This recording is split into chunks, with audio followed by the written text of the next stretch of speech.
కరివేపాకు వంచరం ఫ్రైకి కావాల్సిన పదార్థాలు: వంచరం చేప ముక్కలు 250 గ్రాములు, అల్లం చిన్న ముక్క, నిమ్మరసం 1 స్పూన్, కరివేపాకు 1 కప్పు, ఎండుమిరపకాయలు, వెల్లుల్లి రెబ్బలు 6, మిరియాలు 1/2 స్పూన్, పసుపు 1/2 స్పూన్, కారం 1 స్పూన్, గరం మసాలా పొడి 1 స్పూన్, ఉప్పు తగినంత. కరివేపాకు వంచరం ఫ్రై తయారు చేసుకునే విధానం: ఒక మిక్సీ జార్ తీసుకొని అందులో కరివేపాకు, అల్లం ముక్కలు, వెల్లుల్లి రెబ్బలు, ఎండుమిరపకాయలు, మిరియాలు వేసి నీళ్లు కూడా పోసుకుంటూ మెత్తగా పేస్ట్లా గ్రైండ్ చేసుకోవాలి. ఒక బౌల్ తీసుకొని అందులో గ్రైండ్ చేసుకున్న కరివేపాకు పేస్ట్, నూనె, నిమ్మరసం, తగినంత ఉప్పు, పసుపు, కారం, గరం మసాలా పొడి వేసి బాగా కలుపుకోవాలి.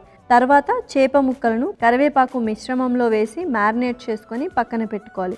ఇప్పుడు స్టవ్ వెలిగించి ప్యాన్ పెట్టుకొని నూనె రాసి వేడి చేసుకోవాలి. నూనె వేడయ్యాక మ్యారినేట్ చేసుకున్న వంచరం చేప ముక్కలను వేసి 2 వైపులా తిప్పుకుంటూ ఫ్రై చేసుకొని సర్వింగ్ ప్లేట్లోకి తీసుకుంటే రుచికరమైన కరివేపాకు వంచరం ఫ్రై రెడీ.